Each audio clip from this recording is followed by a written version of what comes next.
Hello, it's Mo. So, I'm wearing my super fuzzy, warm Jack Skellington onesie. And I wanted to take a second and read some ghost stories to you. So get comfortable. If you are scared of stories, then this is a good one to skip because some of these stories can kind of get you chilled. The book I picked out is Scary Stories to Tell in the Dark, 3 books to chill your bones. These are collected by Alvin Schwartz, and the drawings are by Stephen Gamble. So Alvin Schwartz, I've been reading his collected stories my whole life. I remember having like a tape cassette when I was in elementary school of, I don't know who was actually doing the voice work, but of these stories that he's collected. There's stories that he's found all around the world, and some of the origins are unknown, but he collected them and wrote them down. So it says, these stories are some of the most terrifying tales of horror, revenge, and supernatural events of all time. So I'm gonna just kind of move this in here. I picked out a few, and I'm not sure how long it's gonna take me to read them. I'm kind of losing my voice, sorry, it's probably a horrible idea to read when I'm losing my voice, but okay, so the first one is called The Hook.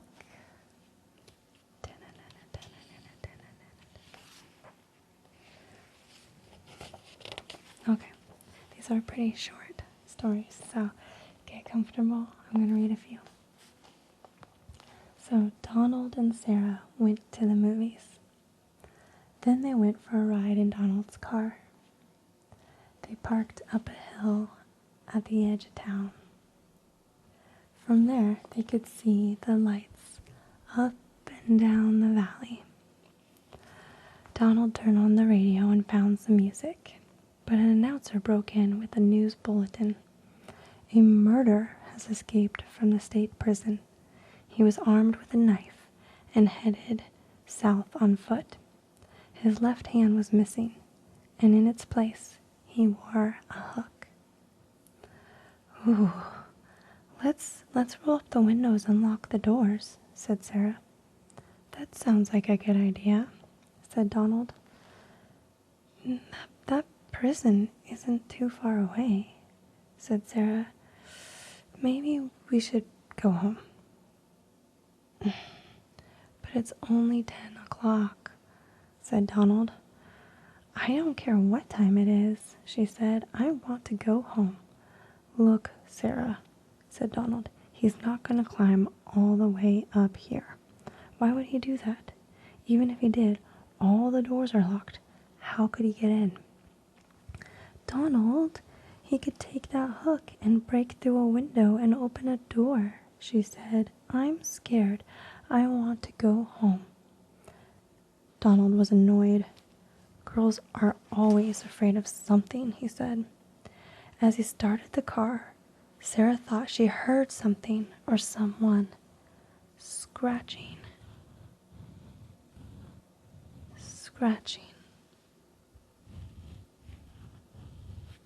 At the door. Did you hear that? She asked as they roared away. It sounded like someone was trying to get in. Oh, sure, said Donald. Soon they got to her house. Would you like to come in and have some cocoa?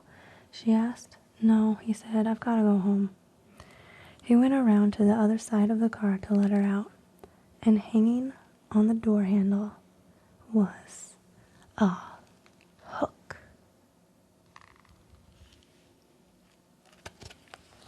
Okay. So that was the hook. This next one is called High Beams.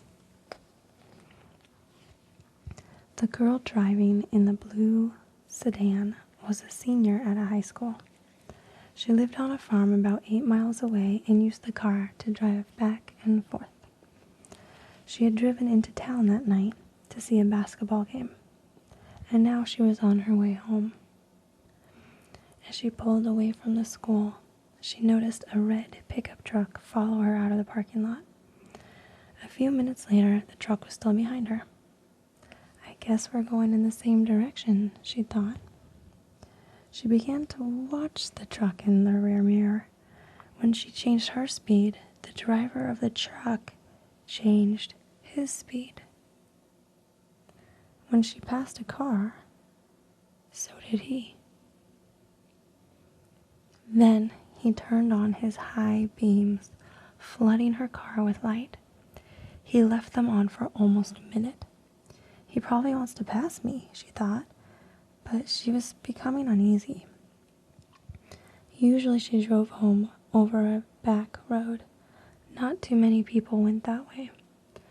But when she turned onto that road, so did the truck. I've got to get away from him, she thought, and she began to drive faster. Then he turned on his high beams on again. After a minute, he turned them off. Then he turned them on again, and off again. She drove even faster, but the truck driver stayed right behind her. Then he turned on his high beams again. One more time, her car was ablaze with light. What is he doing? She wondered. What does he want? But then he turned them off again. But a minute later, he had them on again and left them on. At last, she pulled into her driveway, and the truck pulled in right behind her. She jumped from the car and ran into the house. "Call the police," she screamed at her father. Out in the driveway, she could see the driver of the truck. He had a gun in his hand. When the police arrived, they started to arrest him. But he pointed to the girl's car. "You don't want me," he said. "You want him." Crouched behind the driver's seat, there was a man with a knife. As the driver of the truck explained it, the man slipped into the girl's car just before she left the school. Come on. As the driver of the truck explained it, the man slipped into the girl's car just before she left the school. He saw it happen, but there was no way he could stop it. He thought about getting the police, but he was afraid to leave her, so he followed the car. Every time the man in the back seat reached up to overpower her, the driver of the truck turned on his high beams, and then the man dropped down, afraid that someone might see him. Are you ready for some more? Okay. This one's called The Babysitter. It was 9 o'clock in the evening. Everyone was sitting on the couch in front of the TV. There were Richard, Brian, Jenny, and Doreen, the babysitter. The telephone rang. "Maybe it's your mother," said Doreen. She picked up the phone. Before she could say a word, a man laughed hysterically and hung up. Click. "Who was that?" asked Richard. "Some nut," said Doreen. "What'd I miss?" At 9:30, the telephone rang again. Doreen answered it. It was the man who had called before. "I'll be there soon," he said, and he laughed and hung up. "Who was that?" the children asked. "Some crazy person," she said. About 10 o'clock, the telephone rang again. Jenny got to it first. "Hello," she said. It was the same man. "One more hour," he said, and then he laughed and hung up. He said 1 more hour. What did he mean? Asked Jenny. Don't worry, said Doreen. It's somebody fooling around. I'm scared, said Jenny. About 10:30, the telephone rang once more. When Doreen picked it up, the man said, Pretty soon now. And he laughed. Why are you doing this? Doreen screamed, and he hung up. Was it that guy again? Asked Brian. Yes, said Doreen. I'm going to call the operator and explain. The operator told her to call back if it happened again, and she would try to trace the call. At 11 o'clock, the telephone rang again. Doreen answered it. Very soon now, the man said, and he laughed and hung up.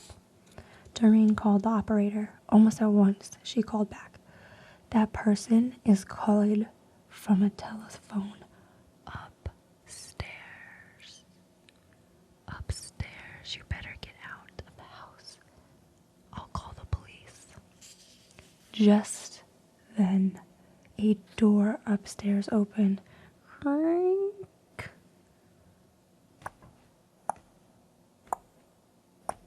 A man they had never seen before started down the stairs toward them.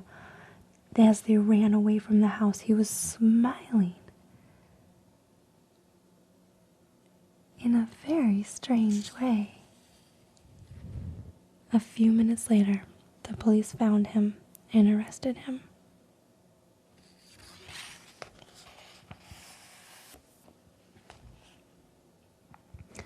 This one's called Room for One More.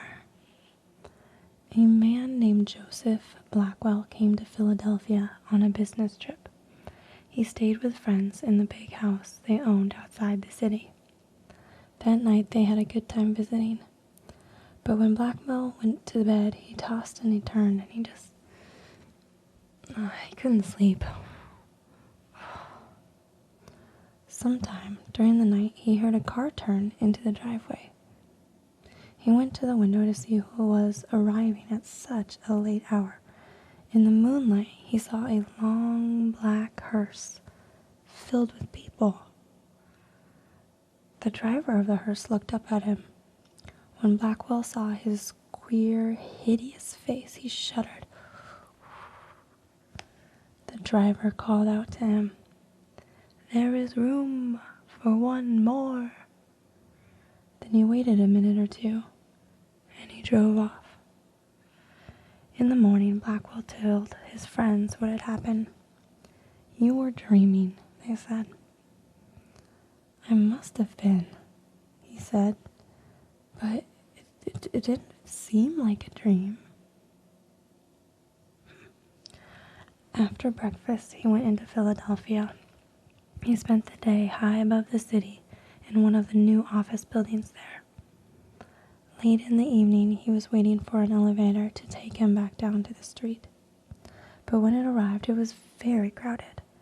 One of the passengers looked out and called to him, There is room for one more, he said. It was the driver from the hearse. No thanks, said Blackwell. I'll get the next one. The doors closed, and the elevator started down. There was shrieking and screaming, and then the sound of a crash. The elevator had fallen to the bottom of the shaft. Everyone aboard was killed. A wealthy man, this is called the Wendigo. Wendigo? Digo, probably. Wendigo. A wealthy man wanted to go hunting in a part of northern Canada where few people had ever hunted. He traveled to a trading post and tried to find a guide to take him, but no one would do it. It was too dangerous, they said. Finally, he found an Indian who needed money badly, and he agreed to take him. The Indian's name was Diego. They made a camp in the snow near a large frozen lake. For 3 days they hunted, but they had nothing to show for it. The third night a windstorm came up. They lay in their tent listening to the wind howling and the trees whipping back and forth.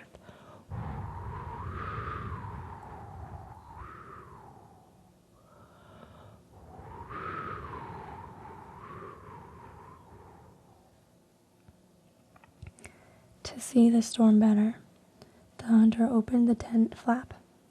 What he saw startled him. There wasn't a breath of air stirring, and the trees were standing perfectly still, yet he could hear the wind howling. And the more he listened, the more it sounded like it was calling Defago's name. Defago, it called.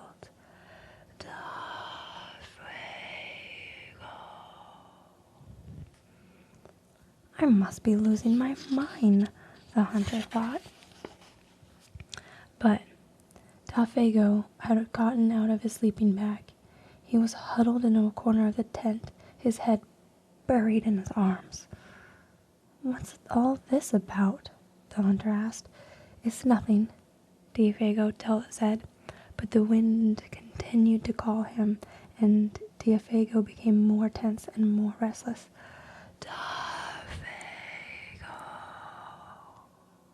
It called. Defago.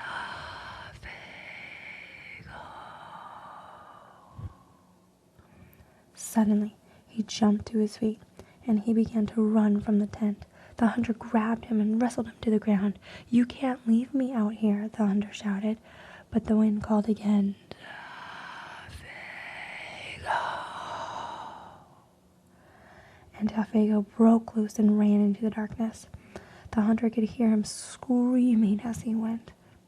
Again and again he called, "Oh, my fiery feet, my burning feet of fire. Oh, my fiery feet, my burning feet of fire." Then his voice faded away, and the wind died down.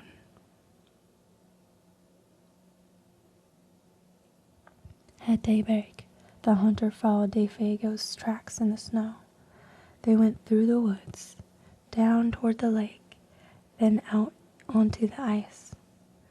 But soon he noticed something strange. The steps he had taken got longer and longer. They were so long that no human being could have taken them. It was as if something had helped him to hurry away. The hunter followed the tracks out into the middle of the lake, but then they disappeared. At first he thought Defago had fallen through the ice, but there wasn't any hole. Then he thought that something had pulled him off the ice into the sky, but that made no sense. As he stood wondering what happened, the wind picked up again. Soon it was howling as it had the night before. Defago.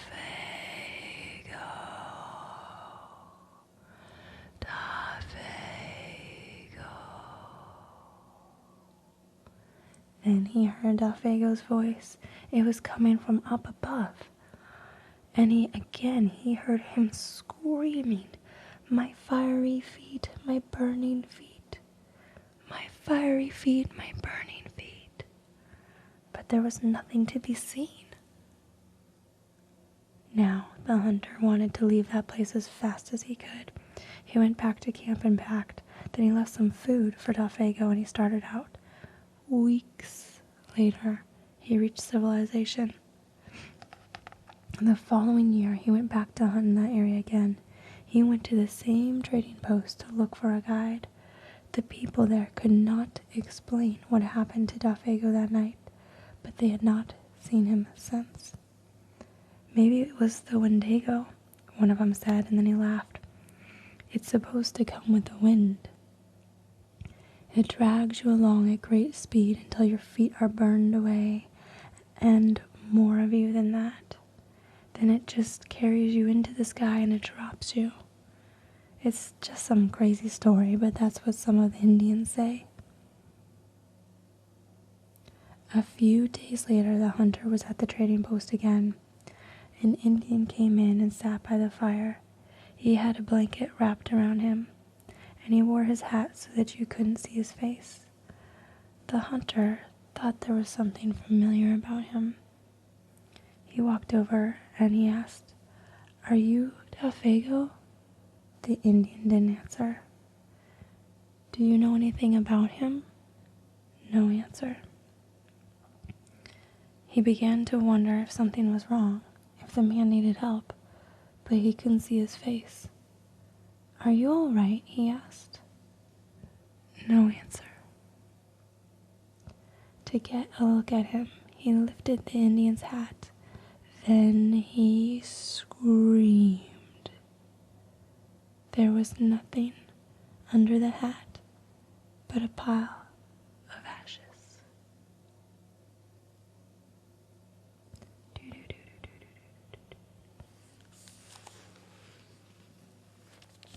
I think we'll just stop there. That way, in case you're a little scared, you can recover.